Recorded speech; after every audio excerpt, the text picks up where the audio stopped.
Okay, നിങ്ങളുടെ degree ക്ലാസ്സിൽ നിങ്ങൾ ന്യൂട്ടോണിയൻ മെത്തേഡ് ഉപയോഗിച്ചുകൊണ്ടും അതുപോലെ തന്നെ ലഗ്രാഞ്ചിയൻ മെത്തേഡ് ഉപയോഗിച്ചുകൊണ്ടും പല മെക്കാനിക്കൽ പ്രോബ്ലംസും സോൾവ് ചെയ്തിട്ടുണ്ട്. അതിൽ ഒരുപക്ഷെ നിങ്ങൾക്ക് പരിചയമുള്ള ഒരു പ്രോബ്ലം തന്നെ നമ്മൾ വീണ്ടും ഒന്ന് റിവൈസ് ചെയ്യാന്നുള്ള അർത്ഥത്തിൽ വീണ്ടും ചെയ്യുകയാണ്. Simple pendulum. നമുക്കറിയാം, സിമ്പിൾ പെൻഡുലം എന്ന് പറയുന്ന ഈ പ്രോബ്ലം ഇത് ഹാർമോണിക് ഓസിലേറ്റേഴ്സ് എന്ന് പറയുന്ന ഒരു സിസ്റ്റത്തിൻ്റെ, ഫിസിക്കൽ സിസ്റ്റത്തിൻ്റെ ഏറ്റവും പരിചയമുള്ള ഒരു എക്സാമ്പിളാണ്. ഒരു സിമ്പിൾ ഹാർമോണിക് ഓസിലേഷന് വിധേയമാവുന്ന അനവധി സിസ്റ്റങ്ങൾ നിങ്ങൾ പഠിക്കുന്നുണ്ട്. ഒരു ലോഡഡ് മാസ് സ്പ്രിംഗ് സിസ്റ്റം, അതുപോലെ സിമ്പിൾ പെൻഡുലം, ഡയാറ്റോമിക് മോളിക്യൂൾസ്, ഇങ്ങനെ അനവധി എക്സാമ്പിൾസ് നിങ്ങൾ സിമ്പിൾ ഹാർമോണിക് മോഷന് പഠിച്ചിട്ടുണ്ട്. അപ്പോൾ നിങ്ങൾ കാണും ഇനി മുൻപോട്ടേക്ക് പോകുമ്പോൾ നിങ്ങൾ മെക്കാനിക്സിൻ്റെ പല ഫോർമുലേഷൻസ് പഠിക്കുമ്പോൾ, അത് ന്യൂട്ടോണിയൻ ഫോർമുലേഷൻ ആയിക്കോട്ടെ, ലഗ്രാഞ്ചിയൻ ഫോർമുലേഷൻ ആയിക്കോട്ടെ, ഇനി ഹാമിൽട്ടൺ ഫോർമുലേഷൻ ആയിക്കോട്ടെ, അല്ലെങ്കിൽ ഹാമിൽട്ടൺ ജേക്കോബി ഫോർമുലേഷൻ എന്തിനു പറയുന്നു, നമ്മുടെ അഡ്വാൻസ്ഡ് ക്വാണ്ടം മെക്കാനിക്കൽ ഫോർമുലേഷൻസിൽ പോലും നമ്മൾ എപ്പോഴും ഡീൽ ചെയ്യുന്ന ഒരു പ്രോബ്ലം ആയിരിക്കും സിമ്പിൾ ഹാർമോണിക് ഓസിലേറ്റർ അല്ലെങ്കിൽ ഹാർമോണിക് ഓസിലേറ്റർ പ്രോബ്ലം. ഈ ഹാർമോണിക് ഓസിലേറ്റർ പ്രോബ്ലം ഫിസിക്സിൻ്റെ ഒരു സ്റ്റാൻഡർഡൈസ്ഡ് ടെസ്റ്റിംഗ് പ്രോബ്ലം ആയിട്ടാണ് കരുതുന്നത്. അതുകൊണ്ടാണ് നിങ്ങൾ ഏതൊരു ബ്രാഞ്ച് പഠിച്ചാലും അവിടെ എല്ലാ ഹാർമോണിക് ഓസിലേറ്റർ പ്രോബ്ലം കടന്നു വരാനുള്ളൊരു കാരണം. ഒരുപക്ഷെ നിങ്ങളങ്ങനെ ചിന്തിച്ചിട്ടുണ്ടെങ്കിൽ മനസ്സിലാവും, നിങ്ങൾ ഏതൊക്കെ ഒരു പേപ്പർ പഠിച്ചിട്ടുണ്ടോ, ഏതൊക്കെ ഒരു മെത്തേഡ് പഠിച്ചിട്ടുണ്ടോ, അവിടെയൊക്കെ നിങ്ങൾ ഹാർമോണിക് ഓസിലേറ്റർ പഠിക്കുന്നുണ്ടാവും. ഇതൊരു പക്ഷേ ഇങ്ങനെ നോക്കിക്കാണുന്നത് രസമായിരിക്കും. എന്തുകൊണ്ട് ഹാർമോണിക് ഓസിലേറ്റർ പ്രോബ്ലം, അത് പല രീതിയിൽ വരാം. ചിലപ്പോൾ സ്പ്രിംഗ് മാസ് സിസ്റ്റമായിട്ട് വരാം, ചിലപ്പോൾ സിമ്പിൾ പെൻഡുലത്തിൻ്റെ രൂപത്തിൽ വരാം, അല്ലെങ്കിൽ ഡയാറ്റോമിക് മോളിക്യൂളിൻ്റെ രൂപത്തിൽ വരാം. ഏത് രൂപത്തിൽ വന്നാലും ഒരു ഹാർമോണിക് ഓസിലേറ്റർ പ്രോബ്ലം എന്ന് പറയുന്നത് ഒരു ഫിസിസിസ്റ്റിനെ സംബന്ധിച്ചിടത്തോളം ഏറ്റവും പ്രിയപ്പെട്ട ഒരു പ്രോബ്ലമാണ്. അതിന് കാരണം ഇതാണ്. നമുക്കറിയാം, നമ്മൾ അല്ലെങ്കിൽ ഓവർ ദി ഇയേഴ്സ് ധാരാളം മെക്കാനിക്കൽ ബ്രാഞ്ചസ് ഡെവലപ്പ് ചെയ്ത് വന്നിട്ടുണ്ട്. അത് ക്ലാസിക്കൽ മെക്കാനിക്സ് ആയിക്കോട്ടെ, അല്ലെങ്കിൽ ക്വാണ്ടം മെക്കാനിക്സ് ആയിക്കോട്ടെ. ഇത്തരം സിസ്റ്റംസ് ഡെവലപ്പ് ചെയ്ത് വരുമ്പോൾ അതിൻ്റെ മാത്തമാറ്റിക്കൽ പ്രിൻസിപ്പിൾസ് അല്ലെങ്കിൽ അതിൻ്റെ മെത്തഡോളജിയൊക്കെ നമുക്ക് ആദ്യം ഒന്ന് ടെസ്റ്റ് ചെയ്യണം. അത് എപ്പോഴും നമുക്കറിയാം, എന്തെങ്കിലും ഒരു പുതിയ മെത്തേഡ് നമ്മൾ ഉണ്ടാക്കിയെടുക്കുമ്പോൾ ആ മെത്തേഡ് ടെസ്റ്റ് ചെയ്യാൻ വേണ്ടി ഏറ്റവും നല്ലത് എന്ന് പറയുന്നത് ഏറ്റവും സിംപ്ലസ്റ്റും ഫെമിലിയറുമായിട്ടുള്ള സിസ്റ്റം ആയിരിക്കും.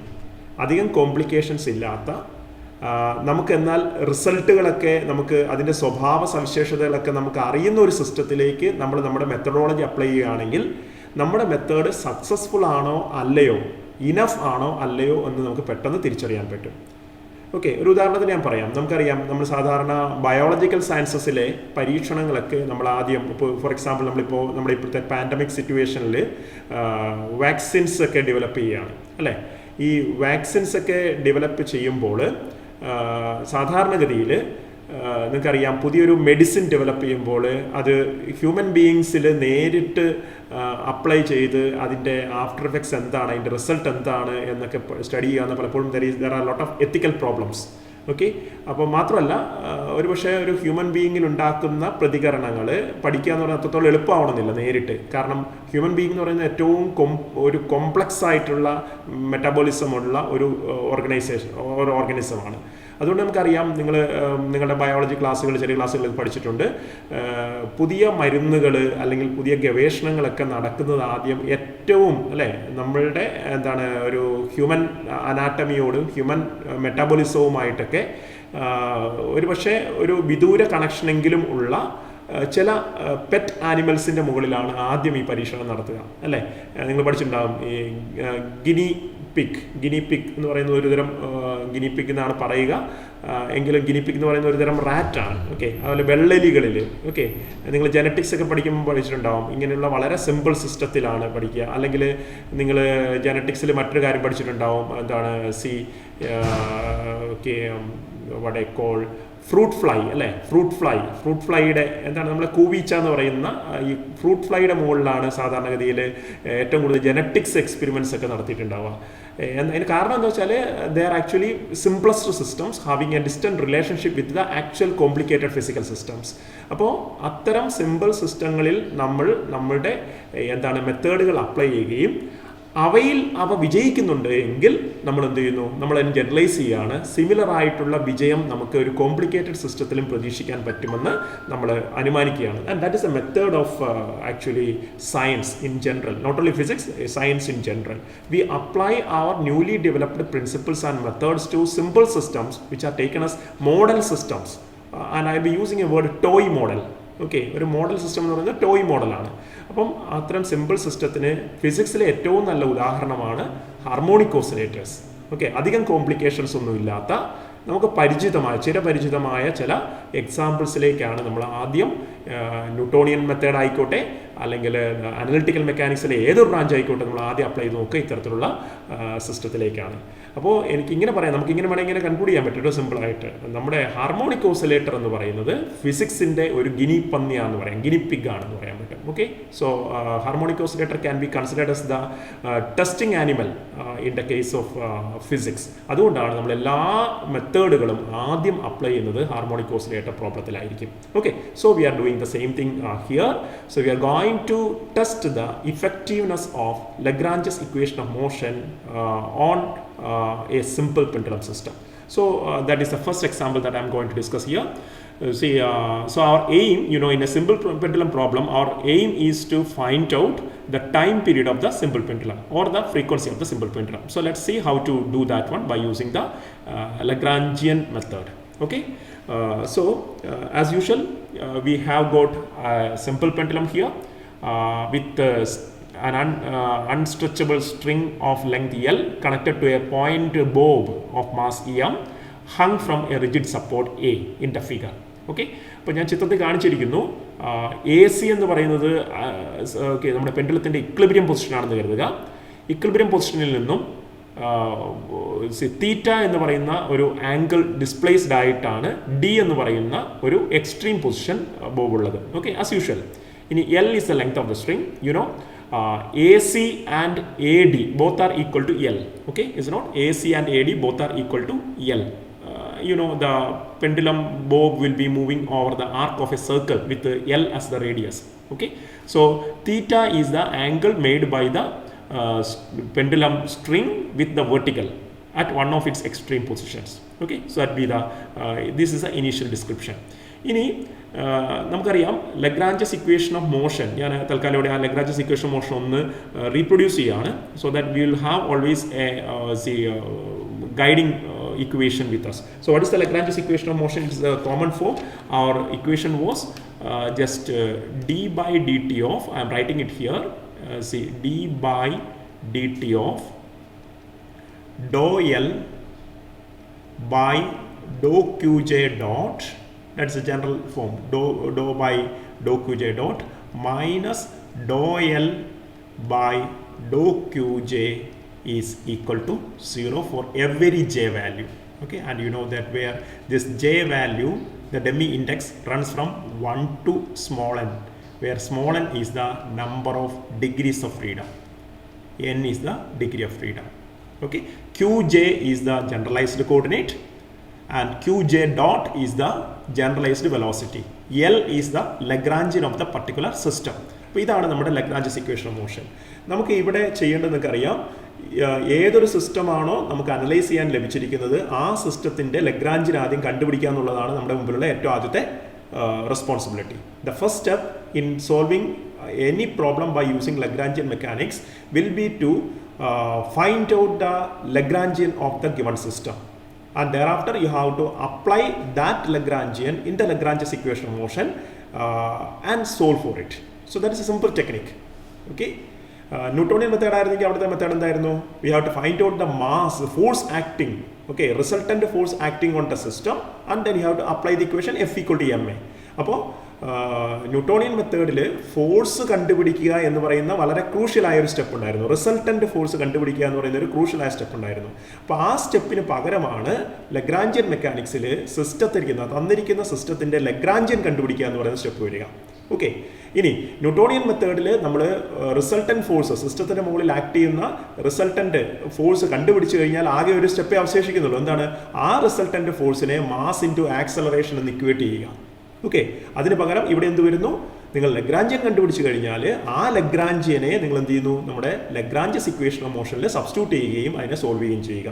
So this is the parallel between the what you call Lagrange's method and the Newtonian method.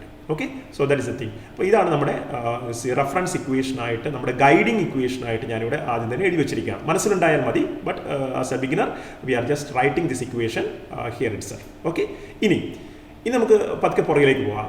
സിസ്റ്റത്തിൻ്റെ ലഗ്രാഞ്ചിയൻ കണ്ടുപിടിക്കാനുള്ള സ്റ്റെപ്പുകൾ എന്തൊക്കെയാണ് നമുക്കൊന്ന് മനസ്സിലാക്കാം. എന്തൊക്കെയാണ് സിസ്റ്റത്തിൻ്റെ ലഗ്രാഞ്ചിയൻ കണ്ടുപിടിക്കാനുള്ള സ്റ്റെപ്പ്?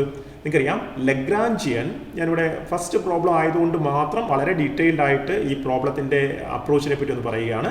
സി, ലഗ്രാഞ്ചിയൻ എന്ന് പറയുന്നത് നമുക്കറിയാം, it's basically defined as the difference between the kinetic energy of the system, total kinetic energy of the system and the potential energy of the system. അപ്പോൾ ഇതാണ് ലഗ്രാഞ്ചിൻ്റെ ബേസിക് ഡെഫിനിഷൻ.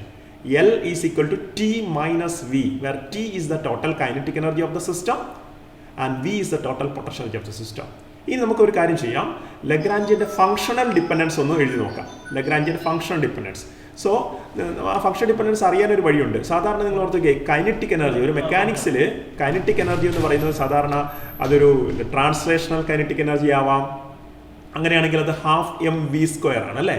ഇനി അത് rotational kinetic energy ആവാം. അപ്പോൾ അങ്ങനെ ആകുമ്പോൾ എന്താ വരിക, അത് ½I⍵² ആണ് വരിക. അപ്പോൾ ഒന്നുകിൽ ട്രാൻസ്ലേഷണൽ കൈനറ്റിക് എനർജി ആവാം, അല്ലെങ്കിൽ എന്താവാം, റൊട്ടേഷണൽ കൈനറ്റിക് എനർജി ആവാനുള്ള ചാൻസ് ഉണ്ട്. ഈ രണ്ട് കേസിൽ നിങ്ങൾക്ക് കാണാൻ പറ്റുന്നുണ്ട്, it is directly proportional to the square of the velocity അല്ലേ. ഒന്നുകിൽ ലീനിയർ വെലോസിറ്റി, ലീനിയർ സ്പീഡിൻ്റെ സ്ക്വയർ ആയിരിക്കാം, അല്ലെങ്കിൽ ആംഗുലർ സ്പീഡ് ഒമേഗയുടെ സ്ക്വയറുമായിട്ട് പ്രൊപ്പോർഷണൽ ആണ്. അതുകൊണ്ട് തന്നെ എന്ത് ചെയ്യുന്നു, ഇത് വെലോസിറ്റി ഡിപ്പെൻഡൻ്റ് ആണ് എന്ന് കാണാൻ പറ്റും അല്ലേ. Kinetic energy is usually A function of velocity. Either v can be written as x dot or either omega can be written as what, angular speed അല്ലേ, എന്താണ്, theta dot. അപ്പോൾ നമുക്ക് ജനറലി നമുക്ക് എഴുതാൻ പറ്റും, the kinetic energy is in general a function of qj dot, where qj dot is the generalized velocity. അതിൻ്റെ idea മനസ്സിലായിട്ടുണ്ടെന്ന് വരുന്നു. So kinetic energy is in general a function of the generalized velocity qj dot. ഇതൊരു special കേസാണ് എങ്കിൽ പോലും നമുക്ക് ഇങ്ങനെ തുടങ്ങാം, അതായിരിക്കും എളുപ്പം. നമ്മൾ സ്പെസിഫിക് കേസിലേക്ക് വരുമ്പോൾ ഞാൻ ഇതിൻ്റെ മറ്റ് മേഖലകളിലേക്കും കൂടെ കടക്കാൻ ശ്രമിക്കാം. ഇനി പൊട്ടൻഷ്യൽ എനർജിയെ പറ്റി നിങ്ങൾ ചിന്തിച്ച് നോക്കുക. പൊട്ടൻഷ്യൽ എനർജി എന്ന് പറയുമ്പോൾ നമുക്കറിയാമല്ലോ, usually commonly in common cases the potential energy is what you can say it is coordinate dependent ആയിരിക്കും അല്ലേ. ഉദാഹരണത്തിന് h ഹൈറ്റിൽ വെച്ചിരിക്കുന്ന m മാസിൻ്റെ അല്ലേ ഗ്രാവിറ്റേഷണൽ പൊട്ടൻഷ്യൽ എനർജി എന്ന് പറഞ്ഞാൽ എന്താണ്, mgh അല്ലേ, mgh അല്ലേ. അവിടെ എന്താണ്, h എന്ന് പറയുന്നത് ഹൈറ്റ് ആണ്. ഹൈറ്റ് എന്ന് പറഞ്ഞാൽ ആ വസ്തുവിൻ്റെ കോർഡിനേറ്റിനെ, പൊസിഷനെയാണ് സൂചിപ്പിക്കുന്നത്. ഓക്കെ, ഇനി നിങ്ങൾ എടുത്തോളൂ potential energy of A 2 charge system. രണ്ട് ചാർജുകളുടെ Q1 Q2 എന്ന് പറഞ്ഞ രണ്ട് ചാർജുകളുടെ ഇലക്ട്രോസ്റ്റാറ്റിക് പൊട്ടൻഷ്യൽ എനർജി ആണെന്ന് കരുതിക്കോളൂ. ഓക്കെ, അപ്പോൾ ഇലക്ട്രോസ്റ്റാറ്റിക് പൊട്ടൻഷ്യൽ എനർജി ആണെങ്കിൽ U = നമുക്ക് എന്തുണ്ട്, K × Q1 Q2 divided by അല്ലേ, potential energy U = K × Q1 Q2 divided by R എന്ന് പറയുന്നത്. R എന്ന് പറഞ്ഞാൽ രണ്ട് ചാർജുകളുടെ ഇടയ്ക്കുള്ള ദൂരമല്ലേ അല്ലേ. അപ്പോൾ അതിൻ്റെ അർത്ഥം അവിടെയും എന്തുണ്ട്, കോർഡിനേറ്റ്സിന് അല്ലേ, മാസസിൻ്റെ അല്ലെ ചാർജസിൻ്റെ കോർഡിനേറ്റ്സിനാണ് കൂടുതൽ ബന്ധമുള്ളത്. അപ്പം normally in usual cases the potential energy is a function of what, the coordinate. Okay, QJ. ഇവിടെ നിങ്ങൾ കാര്യം ശ്രദ്ധിച്ചിട്ടുണ്ടാവും, kinetic energy is in general a function of QJ dot, whereas the potential energy V is in general a function of coordinate to QJ.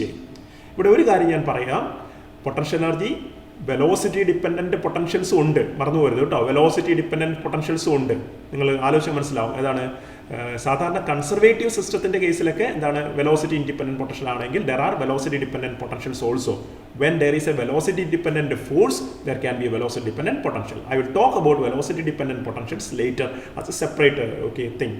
Okay, അപ്പോൾ നമുക്ക് പറയാൻ പറ്റും T is a function of QJ dot and V is a function of usually QJ.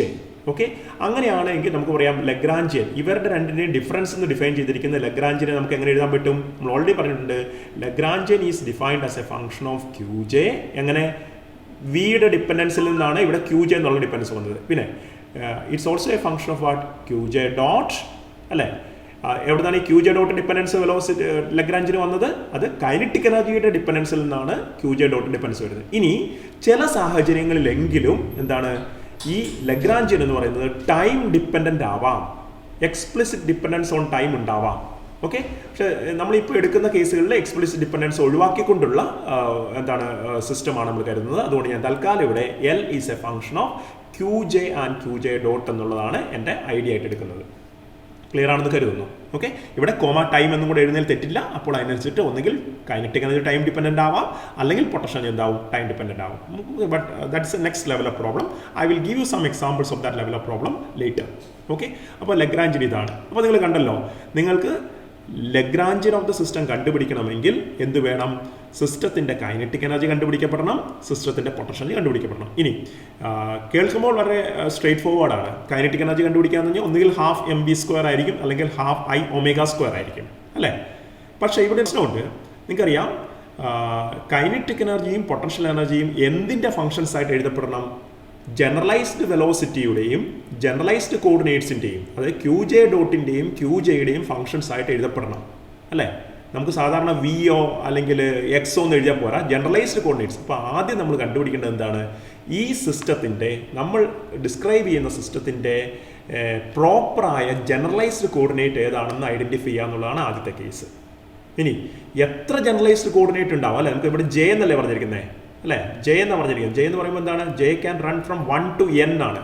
അപ്പോൾ ഒരു സിസ്റ്റത്തെ describe ചെയ്യാൻ എത്ര generalised coordinates ഉണ്ടാവുമെന്ന് അറിയണം. എന്നിട്ട് ഓരോ ജനറലൈസ്ഡ് കോർഡിനേറ്റിനും നമ്മൾ ഈ ലഗ്രാഞ്ചസ് ഇക്വേഷൻ എഴുതാൻ ബാധ്യസ്ഥരാണ്.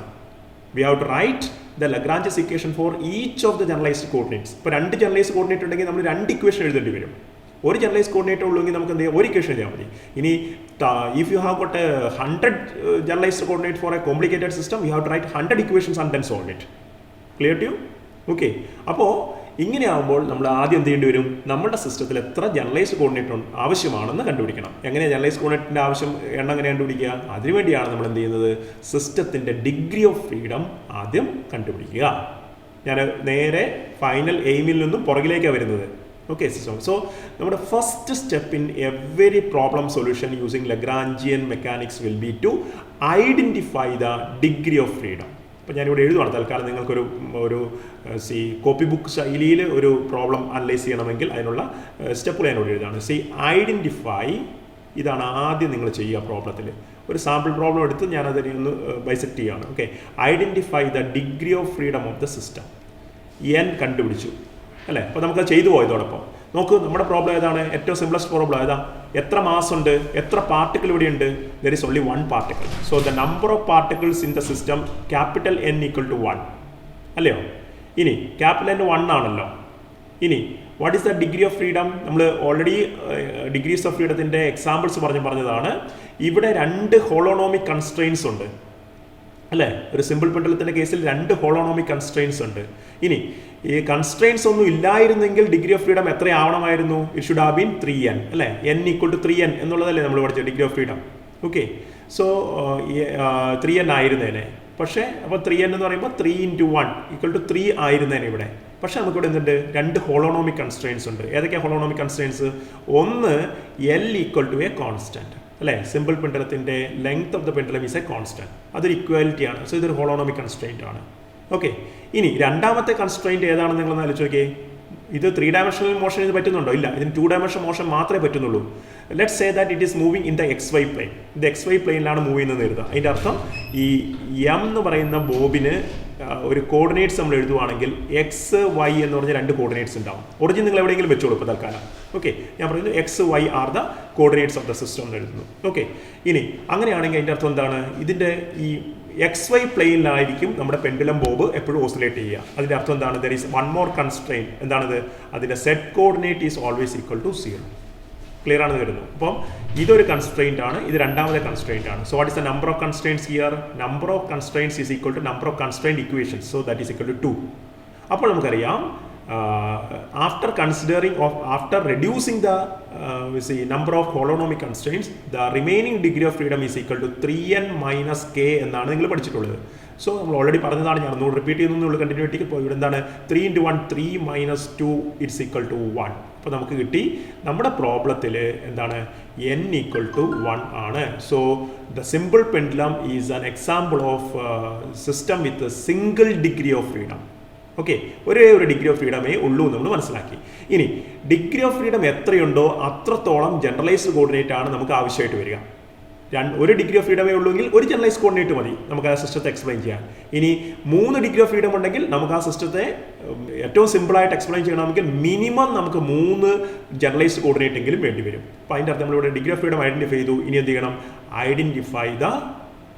Identify the proper generalised coordinate. Okay, അപ്പോൾ നമ്മൾ നമ്മുടെ എക്സ്പീരിയൻസിൽ നിന്നും നമ്മൾ മനസ്സിലാക്കിയിട്ടുണ്ട് ഇവിടെയുള്ള ജനറലൈസ്ഡ് കോർഡിനേറ്റ് QJ എന്ന് എഴുതേണ്ട ആവശ്യമുണ്ടോ? ഇല്ല. കാരണം എന്താ? Q1 മാത്രമേ ഉള്ളൂ, ഒന്നേ ഉള്ളൂ. Okay, so there is only Q1. So I can write Q is equal to theta. അപ്പോൾ ഇതാണ് സെക്കൻഡ് സ്റ്റെപ്പ് ഓവറായി. ഒറ്റൊന്നേ ഉള്ളൂ. അതുകൊണ്ടാണ് ഞാൻ QJ എന്നുള്ള J ഈക്വൽ ടു 1 ഉള്ളി. സോ Q ഈക്വൽ ടു എന്ന് പറഞ്ഞാൽ മതി. Q ഈക്വൽ ടു തീറ്റ. രണ്ടാമത് കണ്ടുപിടിച്ചു. ഇനി മൂന്നാമത്തെ കേസ് എന്തായിരിക്കും? ജനറലൈസ് കോർഡിനേറ്റ് കിട്ടിക്കഴിഞ്ഞാൽ എളുപ്പമാണ്. എന്താ? Generalise Q equal to theta ആണെങ്കിൽ what will be generalised velocity Q dot? That will be equal to theta dot. Theta dot is nothing but what? Omega. Physical meaning കൂടെ ഓർത്തണം കേട്ടോ. തീറ്റ dot എന്ന് പറഞ്ഞാൽ d(θ/dt) ആണ്. d(θ/dt) എന്ന് പറഞ്ഞാൽ എന്താണ്? ഒമേഗ അല്ലേ? Angular speed ഒമേഗയാണ്. ഓക്കെ, അല്ലെങ്കിൽ അതിൻ്റെ വെക്ടറായിട്ട് പറയുമെങ്കിൽ ആംഗുലർ വെലോസിറ്റി ആണ്. പക്ഷേ നമുക്കറിയാം നമ്മൾ ഇവിടെ എല്ലാം സ്കേലർ അപ്രോച്ചാണ് ലഗ്രാഞ്ചിയൻ മെക്കാനിക്സിൽ. അതുകൊണ്ട് ഞാൻ ആംഗുലർ സ്പീഡ് എന്ന് വിളിച്ചാലും മതിയാവും. സോ Q ഡോട്ടും കിട്ടി. ഇനി നമുക്കറിയാം Qയും Q ഡോട്ടും കിട്ടിയെങ്കിൽ നിങ്ങൾക്ക് ലഗ്രാഞ്ചിയൻ കണ്ടുപിടിക്കാൻ പറ്റും. കാരണം നിങ്ങൾക്ക് കൈനറ്റിക് എനർജിയെ Q ഡോട്ടിൻ്റെ ഫംഗ്ഷൻ ആയിട്ട് എഴുതാം, പൊട്ടൻഷ്യൽ എനർജിയെ Qൻ്റെ ഫംഗ്ഷൻ ആയിട്ട് എഴുതാം. So what is the next step? So form the Lagrangian or find L equal to T minus V, where T is a function of the obtained Q and V is a function of T is a function of Q dot and V is a function of what? Q. ഇനി നാലാമത്തെ step എന്തായിരിക്കും? Substitute this Lagrangian in the Lagrange's equation of motion. ഞാൻ LEOM എന്നാണ് ഷോർട്ടിൽ എഴുതുന്നത്. LEOM for me it means Lagrange's equation of motion. Okay. Substitute L of V and okay, then what you have to do? You have to just solve for the problem. Solve for whatever variable you need. Time period ആണെങ്കിൽ time period വേണ്ടി solve ചെയ്യുക, അല്ലെങ്കിൽ frequency ആണെങ്കിൽ frequencyക്ക് വേണ്ടിയിട്ട് solve ചെയ്യുക. So this is the general recipe, I can say. Okay, I am calling this one as the recipe for Lagrangian method. Recipe അല്ലേ? നിങ്ങൾ ഒരു കേക്ക് കുക്ക് ചെയ്യണമെങ്കിൽ അതിന് റെസിപ്പി ഉണ്ടാവും. സാമ്പാർ ഉണ്ടാക്കാൻ അതിന് റെസിപ്പി ഉണ്ടാവും. അപ്പോൾ ആ റെസിപ്പിയിൽ പിന്നെ നിങ്ങൾ ഉണ്ടാക്കുന്ന നിങ്ങളുടെ കോമ്പണൻസ് അനുസരിച്ച് നേരിയ വ്യത്യാസങ്ങളൊക്കെ വരുത്തും. ബട്ട് ജനറൽ ലേ ഔട്ട് എന്ന് പറയുന്നത് ഇതായിരിക്കും. So identifying the degree of freedom of the given problem, then identifying the proper generalised coordinate and generalised velocity, then forming the Lagrangian in terms of these coordinates and velocities, then substituting the Lagrangian in the equation of motion and finally solving for it. So keep this particular methodology in your mind while you attempt any problem in Lagrange's equation, Lagrangian mechanics. Okay, I think now let's try to do this one. Now see, അപ്പോൾ നമ്മളിവിടെ കണ്ടു കഴിഞ്ഞു. 2 സ്റ്റെപ്പുകൾ already കഴിഞ്ഞു അല്ലേ? Degree of freedom n കണ്ടുപിടിച്ച് കഴിഞ്ഞു. Generalise coordinate തീറ്റയാണെന്നും മറ്റേ തീറ്റ ഡോട്ടാണെന്ന് കണ്ടുപിടിച്ചു. ഇനി നമുക്ക് എന്താ ചെയ്യേണ്ടത്? We have to find out Lagrangian തുടങ്ങി ടീം V വേണം. So let's find out first the potential energy. Okay, V കണ്ടുപിടിക്കാം അല്ലേ? പൊട്ടൻഷ്യൽ എനർജി ഞാൻ മറ്റ് ഡിസ്ക്രിപ്ഷൻസ് ഒക്കെ പറയുന്നേ ഉള്ളൂ, നിങ്ങൾ വേണ്ട ഡിസ്ക്രിപ്ഷൻസ് ഒക്കെ എഴുതിക്കോണം. പൊട്ടൻഷ്യൽ എനർജി ഈ ഒരു പ്രോബ്ലത്തിൽ മാത്രം നിങ്ങൾ എക്സ്ട്രാ ഞാൻ കാര്യങ്ങൾ പറഞ്ഞിട്ടുണ്ടാവും.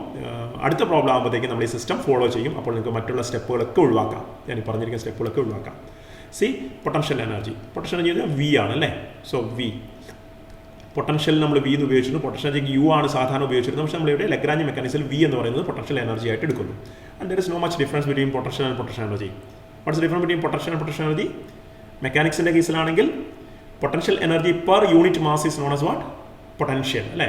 യൂണിറ്റ് മാസിൻ്റെ പൊട്ടൻഷ്യൽ എനർജിയാണ് നമ്മൾ പൊട്ടൻഷ്യൽ എന്ന് വിളിക്കുക. ഈ ഇലക്ട്രോസ്റ്റാറ്റിക്സിലാണെങ്കിൽ യൂണിറ്റ് ചാർജിൻ്റെ പൊട്ടൻഷ്യൽ എനർജിയാണ് നമ്മൾ എന്ത് വിളിക്കുന്നത്? പൊട്ടൻഷ്യൽ എന്ന് വിളിക്കുക. അപ്പം പൊട്ടൻഷ്യൽ തന്നിട്ടുണ്ടെങ്കിൽ പൊട്ടൻഷ്യൽ എനർജി കണ്ടുപിടിക്കാൻ മാസ് കൊണ്ട് മൾട്ടിപ്ലൈ ചെയ്താൽ മതിയാവും മെക്കാനിക്സിൽ. അപ്പോൾ രണ്ടും തമ്മിലൊരു ഒരു സ്കെയിലിംഗ് ഇഫക്റ്റ് മാത്രമേ ഉള്ളൂ കേട്ടോ. ഒരു മൾട്ടിപ്ലിക്കേഷൻ വിത്ത് എ സ്കേലർ അത്രേ വ്യത്യാസമുള്ളൂ അല്ലേ? അതുകൊണ്ട് സാധാരണഗതിയിൽ പൊട്ടൻഷ്യൽ എന്ന വാക്കും പൊട്ടൻഷ്യൽ എനർജി എന്ന വാക്കൊക്കെ both are taken almost in the same status. ഇവിടെ പൊട്ടൻഷ്യൽ എനർജിയാണ് കരുതുന്നത്. അപ്പോൾ നമുക്ക് പൊട്ടൻഷ്യൽ എനർജി കണ്ടുപിടിക്കണം. നിങ്ങൾക്കറിയാം സാധാരണഗതിയിൽ നമുക്ക് പൊട്ടൻഷ്യൽ എനർജി കണ്ടുപിടിക്കാൻ വേണ്ടിയിട്ട് that is yet another important concept. Potential energy എന്ന് പറയുന്നത് നമ്മുടെ മെക്കാനിക്സിലെ concept it's always measured with respect some reference ലെവലിനെ ആസ്പദമാക്കിയിട്ടാണ് പൊട്ടൻഷ്യൽ എനർജി ഡിഫൈൻ ചെയ്തിരിക്കുന്നത്. നിങ്ങൾ ആ കാര്യം മനസ്സിലാക്കുന്നുണ്ടാവും അല്ലെ ഓർക്കുന്നുണ്ടെന്ന് കരുതുന്നു അല്ലേ? Potential energy of a stone, എൻ്റെ ടേബിളിന് മുകളിൽ വെച്ചിരിക്കുന്ന ഒരു ഡസ്റ്ററിൻ്റെ പൊട്ടൻഷ്യൽ എനർജി എത്രയാണെന്ന് ചോദിച്ചിട്ടുണ്ടെങ്കിൽ നിങ്ങൾക്ക് പറയാം it is equal to mgh. Where h is the height of the table from the floor എന്ന് പറയാൻ പറ്റും. ഇനി നിങ്ങളോട് എന്ത് ചെയ്യുന്നു, ഞാൻ അതേ ഡസ്റ്ററിനെ തന്നെ ബിൽഡിങ്ങിൻ്റെ പാരപ്പറ്റിൽ, ഞാൻ 2ാം നിലയിലാണെന്ന് കരുതുക, ആ 2ാം നിലയുടെ എന്താണ് പാരപ്പറ്റിൽ കൊണ്ടുപോയി വെച്ചിട്ട് ഞാൻ what is the potential energy of the എന്താണ് ഡസ്റ്റർ എന്ന് ചോദിച്ചിട്ടുണ്ടെങ്കിൽ ഒരുപക്ഷെ നിങ്ങളുടെ ഉത്തരം വീണ്ടും MgH തന്നെയായിരിക്കും. പക്ഷേ ആ H എന്ന് പറയുന്നത് എന്തായിരിക്കും, ഗ്രൗണ്ടിൽ നിന്നും എന്താണ് നമ്മളുടെ ഡസ്റ്റ് വരെയുള്ള ഹൈറ്റ് ആയിരിക്കും. അതിൻ്റെ അർത്ഥം എന്താണ്, നിങ്ങൾ സിറ്റുവേഷൻസിനനുസരിച്ച് ഒരു വസ്തുവിൻ്റെ പൊട്ടൻഷ്യൽ എനർജിയെ പല രീതിയിലാണ് അളക്കുന്നത്. ഒന്നുകിൽ നിങ്ങൾക്ക് നിങ്ങളുടെ എന്താണ് റൂമിൻ്റെ റൂമിൻ്റെ ഫ്ലോറിൽ എവിടെ നിന്ന് വേണമെങ്കിലും നിങ്ങൾക്ക് പൊട്ടൻഷ്യൽ എനർജി മെഷർ ചെയ്യാം. അപ്പോൾ നമുക്ക് എപ്പോഴും ഒരു വസ്തുവിൻ്റെ പൊട്ടൻഷ്യൽ എനർജി എന്ന് പറയുന്നത് ഒരു കോൺസ്റ്റന്റ് ആണെന്ന് പറയാൻ പറ്റില്ല. Potential energy is usually defined with respect to a reference level. It is defined with respect to a reference level. അപ്പോൾ ഈ റെഫറൻസ് ലെവലിൽ നിന്നും എത്രത്തോളം പൊട്ടൻഷ്യൽ എനർജി ഉണ്ടെന്ന് മാത്രമേ നമുക്ക് കൃത്യമായിട്ട് പറയാൻ പറ്റുള്ളൂ. അതുകൊണ്ട് തന്നെ ഇത്തരം പ്രോബ്ലങ്ങളിലൊക്കെ നമ്മൾ ഒരു സ്യൂട്ടബിൾ ആയ റെഫറൻസ് ലെവൽ അസ്യൂം ചെയ്യേണ്ടി വരും. ഞാൻ 2 രീതിയിൽ ഈ പ്രോബ്ലം ഒന്ന് അനലൈസ് ചെയ്യാൻ പറ്റും. So I will I will do by assuming the reference level of the potential energy. Reference level എന്ന് പറഞ്ഞാൽ എവിടെയാണോ potential energy 0, reference level of 0 of the potential energy ഞാൻ ഇക്വിലിബ്രിയം പൊസിഷനിൽ എടുക്കുകയാണ്. അത് C is the equilibrium position and or mean position and D is the what you say extreme position അല്ലേ. അപ്പോൾ equilibrium പൊസിഷനിലാണ് 0 ഓഫ് ദ പൊട്ടൻഷ്യൽ എനർജി എടുക്കുകയാണ്. അതായത് ഇവിടെ V = 0 ഹിയർ, ഞാനിവിടെ ഗ്രീൻ ലൈൻ വരച്ചിട്ടുണ്ട്, നിങ്ങൾക്ക് കാണുന്നുള്ളത് V = 0 സിയിലാണെന്ന് ഞാൻ എടുക്കുകയാണ്. ഇനി സിയിൽ V = 0 ആണെങ്കിൽ D ആണല്ലോ ഇതിൻ്റെ എക്സ്ട്രീം പൊസിഷൻ. ഡിയിലിരിക്കുന്ന XY എന്ന് പറയുന്ന പൊസിഷനിൽ ഇരിക്കുന്ന ഈ ബോബിൻ്റെ പൊട്ടൻഷ്യൽ എനർജി എന്ന് പറഞ്ഞാൽ എനിക്ക് എന്ത് ചെയ്യാൻ പറ്റും, ഇത് എത്ര ഹൈറ്റ് സിയിൽ നിന്ന് ഉയർന്നിട്ടുണ്ട്, BC എന്ന് പറയുന്ന ഒരു വെർട്ടിക്കൽ ഹൈറ്റ് ഉയർന്നിട്ടുണ്ട്. അപ്പോൾ ഞാൻ ഈ ഹൈറ്റിനെ ഇവിടെ H എന്ന് മാർക്ക് ചെയ്യാണ്. So H is the height here from the reference level. ഓർക്ക് എപ്പോഴും റെഫറൻസ് ലെവലിൽ നിന്നുള്ള ഹൈറ്റാണ് നമ്മൾ എടുക്കേണ്ടത്. So I can say potential energy V is equal to ഇവിടെ bob, okay, V is equal to mgh. Simply നമ്മുടെ ഗ്രാവിറ്റേഷൻ ഫീൽഡിലെ ഒരു മാസ് എമ്മിൻ്റെ പൊട്ടൻഷ്യൽ എനർജി mgh ആണെന്ന് എടുക്കുന്നേ ഉള്ളൂ. ഓക്കെ, നൗ ഇത് mgh ആണ്. ഇനി നമുക്ക് പൊട്ടൻഷ്യൽ എനർജി കിട്ടി, ഹാപ്പി ആവാൻ പറ്റുമോ? പാടില്ല. എന്താ കാരണം, ഇവിടെ നോക്കിയ വേരിയബിൾ ഏതാ, H ആണ് വേരിയബിൾ ഇവിടെ അല്ലേ. M G കോൺസ്റ്റന്റ് ആണ് എന്ന് കരുതുക. അപ്പോൾ H ആണ് ഇവിടുത്തെ വേരിയബിൾ. പക്ഷേ നമുക്കറിയാം ലഗ്രാഞ്ചിൽ എഴുതണമെങ്കിൽ the potential energy should be expressed as a function of its generalised coordinate QJ. അപ്പോൾ അതായത് നമ്മുടെ generalised coordinate here the generalised coordinate Q is equal to തീറ്റയാണ്. അപ്പോൾ V എന്ന് പറയുന്നത് V should be expressed as a function of theta. V should be written as a function of theta. പക്ഷേ V ഇവിടെ ഇപ്പം Hൻ്റെ ഫംഗ്ഷൻ ആയിട്ടാണ് ഉള്ളത്. V is a function of H ആയിട്ടാണ്. അപ്പോൾ നമ്മൾ എന്ത് ചെയ്യണം, ആദ്യം ഇവിടെ തന്നെ V ഒരു തീറ്റയുടെ ഫംഗ്ഷൻ ആയിട്ട് റീറൈറ്റ് ചെയ്യണം. അപ്പോൾ നമുക്ക് തീറ്റ ബാക്കിയുള്ള എല്ലാം കോൺസ്റ്റൻസ് ആയിരിക്കണം. എങ്ങനെ തീറ്റയുടെ ഫംഗ്ഷൻ ആയിട്ട് എഴുതാമെന്ന് പറഞ്ഞാൽ നോക്കിയാൽ ഈ Hനെ മാറ്റണം. Hനെ മാറ്റാൻ വേണ്ടിയിട്ട് നമുക്ക് L ഉപയോഗിക്കാം. L ഈസ് എ കോൺസ്റ്റന്റ് അല്ലേ, L ഉപയോഗിക്കാം, തീറ്റ വരണം. അപ്പോൾ അതിനോട് നമ്മൾ ടെക്നിക്ക് ചെയ്യാണ്, ഞാൻ അധികം ഡിസ്ക്രിപ്ഷനിലേക്ക് പോകുന്നില്ല. AB എന്ന് പറഞ്ഞാൽ എന്തായിരിക്കും നോക്കിയത് നിങ്ങൾ, AB ഈ റൈറ്റ് ആംഗിൾ ട്രയാങ്കിൾ ABD എന്ന് പറയുന്ന റൈറ്റ് ആംഗിൾ ട്രയാങ്കിളിൽ AB എന്ന് പറയുന്നത് തീർച്ചയായിട്ടും L cos തീറ്റ ആയിരിക്കും അല്ലേ. AB will be equal to L cos theta. ഞാൻ ഇവിടെ എഴുതുവാണ് തൽക്കാലം, AB will be equal to L cos theta. ശരിയല്ലേ. ഇനി നമുക്ക് വേണ്ട H ആണ്. H എന്ന് പറഞ്ഞാൽ എങ്ങനെ എഴുതാൻ പറ്റും നമുക്ക്, H ഈസ് ഈക്വൽ ടു AC-യിൽ നിന്നും AB കുറച്ചാൽ പോരെ. H ഈക്വൽ ടു AC, നിങ്ങൾ നോക്കിക്കൊള്ളുക. AC എന്ന് പറഞ്ഞാൽ ലെങ്ത് ഓഫ് ദ സ്ട്രിങ് തന്നെയാണ്. Okay, AC is also equal to L. അതിൽ നിന്നും നിങ്ങൾക്ക് എന്ത് ചെയ്താൽ മതി, AB കുറച്ചിട്ടുണ്ടെങ്കിൽ നിങ്ങൾക്ക് ഈ ഹൈറ്റ് കിട്ടും. You will be getting this height and this height is equal to H. BC equal to H. Okay, അപ്പോൾ AC ഈക്വൽ ടു L ആണെന്ന് നിങ്ങൾക്കറിയാം. AB എത്രയാണ്, L cos തീറ്റയാണെന്ന് നമ്മൾ കണ്ടു. AB is L cos theta. So you will be getting it's equal to L minus what, L cos theta or L into 1 minus cos theta എന്ന് എഴുതാൻ പറ്റും അല്ലേ. So just okay, so it's equal to L into 1 minus cos theta എന്ന് വേണമെങ്കിൽ നിങ്ങൾക്ക് എഴുതാൻ പറ്റും, അല്ലെങ്കിൽ L minus L cos theta എന്ന് എഴുതാൻ പറ്റും. Is it okay with you? Right. So this is H. Okay, ഇങ്ങനെ Hനെ മാറ്റുമ്പോൾ ഒരു ഗുണം എന്താ, H is a function of L and H is a function of തീറ്റ. അപ്പോൾ തീറ്റയുടെ ടേംസിലേക്ക് നമ്മൾ Hനെ മാറ്റി എഴുതി. അപ്പോൾ തീറ്റ നമ്മുടെ ജനറലൈസ് കോർഡിനേറ്റ്. അപ്പോൾ നമ്മൾ എന്ത് ചെയ്തു, V ഈക്വൽ ടു mgh. ഞാൻ എന്നെ വീണ്ടും ഒന്ന് മാറ്റി എഴുതുകയാണ്. ഇവിടെ മനസ്സിലുണ്ടാവണം ഈ ഐഡിയ. mg ഇൻറ്റു നേരിട്ട് തന്നെ നിങ്ങൾക്ക് എഴുതാം, mg into mgl into 1 minus cos theta. ഞാൻ ചെയ്തത് എന്താണെന്ന് മനസ്സിലായി. എൻ്റെ ലോജിക് അല്ലെങ്കിൽ മോട്ടിവേഷനാണ് എപ്പോഴും പ്രധാനം. I am expressing V as a function of QJ or V is a function of V theta. Okay, so let me say that this is my okay, so equation number 1. ഞാൻ ഇനി equation number 1 ഇവിടെ തുടങ്ങിയാൽ മതിയല്ലോ, മറ്റൊക്കെ നമ്മുടെ മനസ്സിലുണ്ട് മുമ്പ് എഴുതിയൊക്കെ. V = mg, right. അപ്പോൾ ഞാൻ റെഫറൻസ് ലെവൽ ഇവിടെ ഈക്വിലിബ്രിയം പൊസിഷനിലാണ് എടുത്തത് എന്നുള്ളത് കൊണ്ടാണ് റെഫറൻസ് ലെവലിന് മുകളിലേക്കുള്ളത് അതിനെ പോസിറ്റീവായിട്ട് എടുത്തത്. So that is my potential energy is positive here, right, fine. ഇനി നമുക്ക് എന്ത് വേണം, ഇതുപോലെ കൈനറ്റിക് എനർജി T കണ്ടുപിടിക്കണം. നൗ ദ കൈനറ്റിക് എനർജി പല രീതിയിൽ ഇതൊക്കെ ചെയ്യാം കേട്ടോ. ഞാൻ I'm just giving you one method, I will discuss the other method or similar okay just method maybe in the next video. So kinetic energy T കണ്ടുപിടിക്കണം. ഇനി എപ്പോഴും മനസ്സിലാവും kinetic energy T എന്ന് പറഞ്ഞാൽ എന്തായിരിക്കണം, T should be a function of qj dot, അതായത് T should be expressed as a function of qj dot. ഇവിടെ qj dot എന്ന് പറഞ്ഞാൽ തീറ്റ ഡോട്ടാണ്. അപ്പം തീറ്റ ഡോട്ടിൽ ആംഗുലർ സ്പീഡിൽ നമുക്കിത് എഴുതണം അല്ലേ. അപ്പോൾ സാധാരണഗതിയിൽ m മാസ് ഉള്ള ഒരു വസ്തുവിൻ്റെ കൈനറ്റിക് എനർജി എന്താണ്, T is equal to half.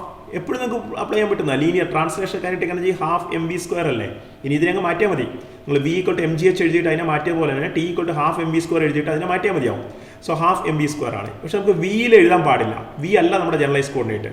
V എന്ന് പറഞ്ഞാൽ അല്ലേ ജനറലൈസ് കോർഡിനേറ്റ് x ആയിരുന്നെങ്കിൽ, ജനറലൈസ് കോർഡിനേറ്റ് x ആയിരുന്നെങ്കിൽ V = എന്താണ്, x ആണ് അല്ലേ.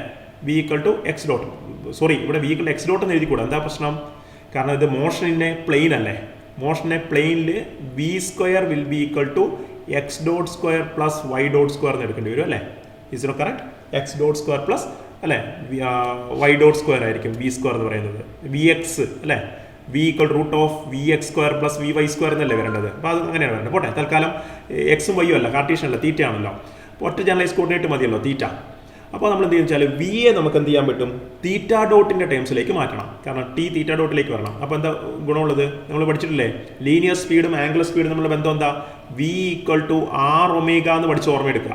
V = r⍵, സർക്കുലർ മോഷനിൽ സിമ്പിൾ പെൻഡുലത്തിൻ്റെ മോഷൻ എന്ന് പറഞ്ഞാൽ it's a part of the circular motion അല്ലേ, ആർക്ക് ഓഫ് ദ സർക്കിളിലല്ലേ മൂവ് ചെയ്യുന്നത്.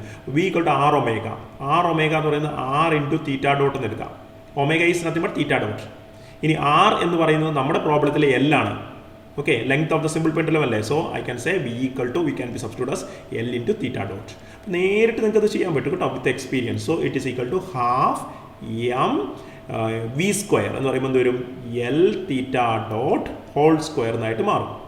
Is it okay? So it's equal to simply half m L² theta dot square. So that is my kinetic energy. Now once you got the potential and kinetic energies, you can form the Lagrangian.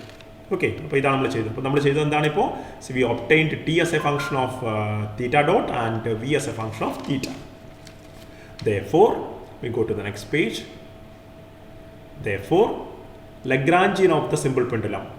This is something very very important. Lagrangian of the simple pendulum, L = T minus V is equal to T എന്താണ്, half m L² theta dot square minus okay V എന്താണ് നമ്മൾ പറഞ്ഞത്, mgl right minus mgl × 1 minus cos theta. അല്ലെങ്കിൽ രണ്ട് term ആയിട്ട് എഴുതാം. Okay, mgl plus mgl cos theta എന്ന് എഴുതിയാലും തെറ്റില്ല. Okay, I am writing in that way also. It's equal to half ml², നിങ്ങൾക്ക് ഡെറിവേറ്റീവ് എടുക്കാനൊക്കെ അങ്ങനെ എഴുതുന്ന ഒരു പക്ഷേ നന്നായിരിക്കും, minus mgl plus mgl cos theta. So let me say that this is my, what was our previous equation, 1 2. So now it's my third equation. So that's my third equation, A or B, okay, whatever it is, third equation. Now we are okay, see now check it.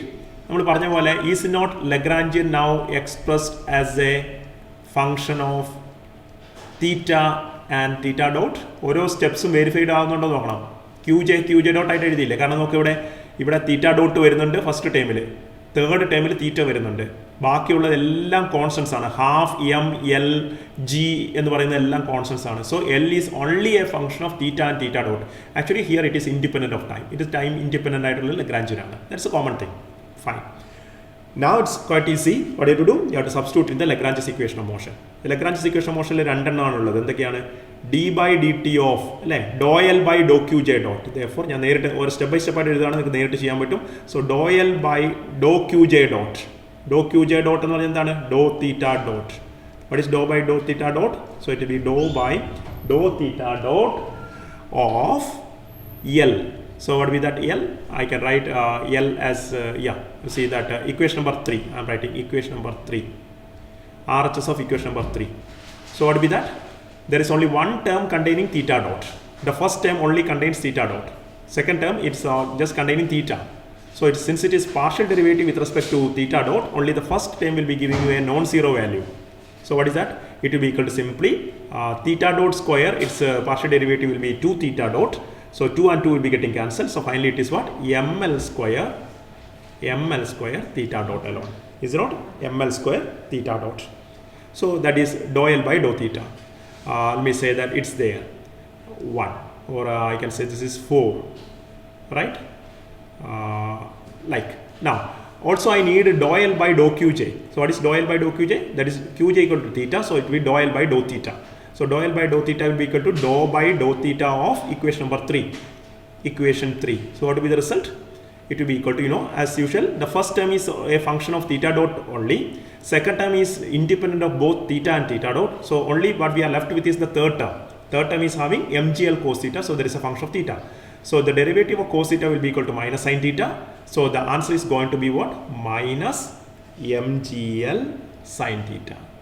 Minus mgl sin theta. So that is my fifth equation. Is it okay? Now we are in a state to substitute in the final equation. So what is the Lagrange's equation of motion is? The Lagrange's equation of motion is, what is the equation of motion? D by dt of the total derivative of dou L by dou qj dot. So I am writing it as dou L by dou theta dot. I am telling dou L by dou qj dot by I am substituting qj dot with the theta dot. So d by dt of dou L by dou theta dot minus dou L by dou qj. So dou L by dou theta is equal to 0. So that is my fifth equation, which is the Lagrange's equation of motion in the generalized coordinate theta and theta dot. Okay, so can you substitute it now? So you will substitute equation 4 and 5 in equation 5. So therefore it is d by dt of dou L by dou theta dot is substituted from 4, that is ml square theta dot minus dou L by dou theta is equal to minus mgl sin theta. So I am substituting minus mgl sin theta, that is equal to 0. So what will be the final thing? It gives you derivative of theta dot is theta double dot, or it is second derivative. So it is what? Ml square theta double dot, minus and minus it becomes plus. So it is what? Plus mgl sin theta, that's equal to 0. Okay.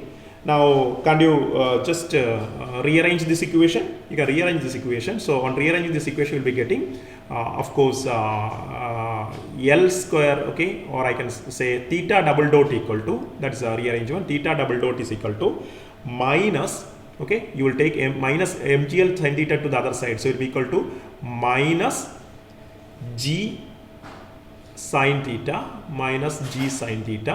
divided by L. What will it be? Because one of the L will be getting cancelled, M and M will be getting cancelled. So finally what you are left with is minus G by L sin theta. So that is my equation number 6. Let me call this as equation number 6. Now I think we are almost familiar with this equation. This is nothing but of the form d square theta by dt square is equal to, is it not? D square theta by, is it not the form? That is d square theta by dt square. Because theta double dot is d square theta by dt square, that is equal to minus g by L. You know, g is a constant, L is at another constant, minus g by L into sin theta. So this is our usual characteristic acceleration of SHM. I think you are able to recall it. So this is my same equation, equation number 6, no? Equation number 6 itself. See, because this is of the form acceleration A is equal to something like minus omega square theta. A equal to minus omega square theta, where A is equal to second derivative of the displacement, and omega square is a constant here. Omega square is the angular velocity square, right, or angular speed square.